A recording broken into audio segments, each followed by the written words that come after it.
years behind bars, once governor and a presidential hopeful. I thought, the jury's got my back. There's no way that this jury is going to convict. Don Siegelman's released and finally breaking his silence. I didn't do anything. It's a story you'll only see here. Siegelman Speaks, a CBS 42 exclusive, coming up next.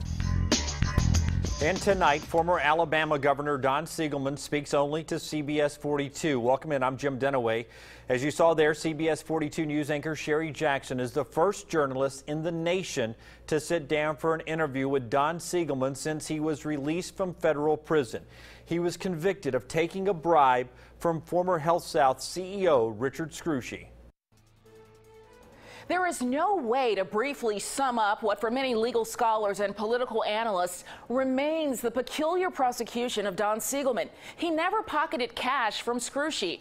Tonight, we hear from the former governor who spent 6 years in prison in his own words about exactly why he still maintains that he was a political prisoner and that there is more light to be shed on his story.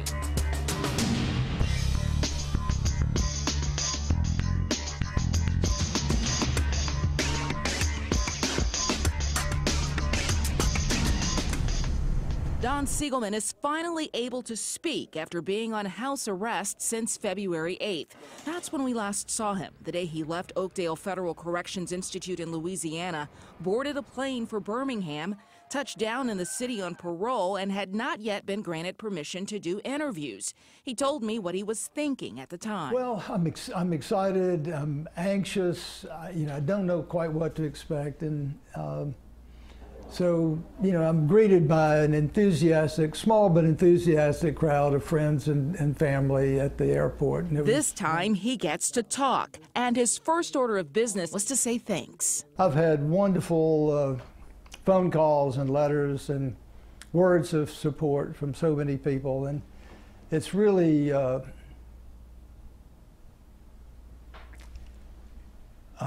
really meaningful to have those expressions of support. I joined him in the law offices where he's been holding up shop working on his book for a relieved and relaxed conversation about exactly what his team maintains people still don't know about his case.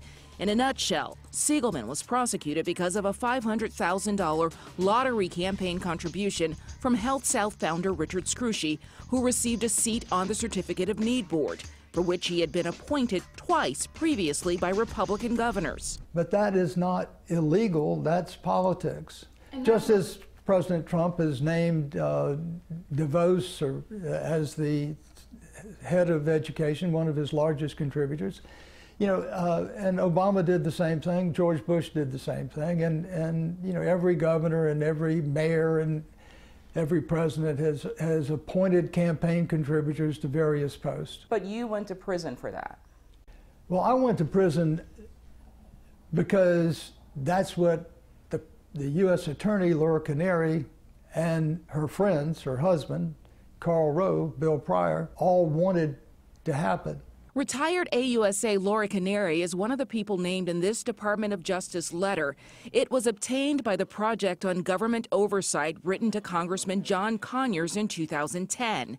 As then chairman of the Committee of the Judiciary, Conyers on April 17, 2008, wrote a letter requesting the Office of Inspector General and the Office of Professional Responsibility open an investigation of selective politically motivated prosecutions by the Department of Justice in several criminal prosecutions, including the prosecution of former Alabama Governor Donald Eugene Siegelman. They made a conscious decision that they could not beat me at the polls. It's what the Attorney General from Arizona, the Republican Attorney General Grant Wood, said on 60 Minutes. They couldn't beat Siegelman fair and square, so they targeted him with this prosecution. Why did they do that? If I had won re-election in 2002, I was going to enter the Democratic primaries for president in 2003 and 2004. My plan, which was noted in the Kiplinger letter of March 28, 2001, was Siegelman, like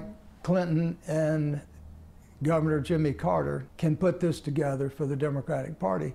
And as a dark horse candidate, coming from the South, having brought in Honda, Toyota, Mercedes, Hyundai. We were doing things in 1999 through 2003 that the President of the United States today is talking about doing. Instead, 2002 would be the beginning of Siegelman's defense of himself against charges brought by the U.S. Attorney's Office in the Northern and Middle District of Alabama's federal courts. The case before retired federal judge U.W. Clement in the Northern District was tossed out. However, the case in Alabama's Middle District under then federal judge Mark Fuller proceeded. Judge Fuller should have never been presiding over my case.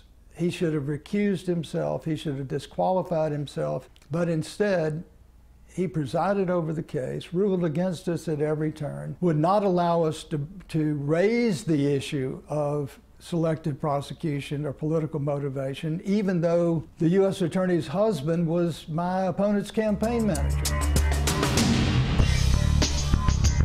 Judge Fuller is no longer on the bench. He resigned after being arrested in an Atlanta hotel on domestic violence charges against his wife in 2016. You can go to the CBS 42 mobile news app right now and WIAT.com to hear Don Siegelman explain his history with Mark Fuller dating back to 1996.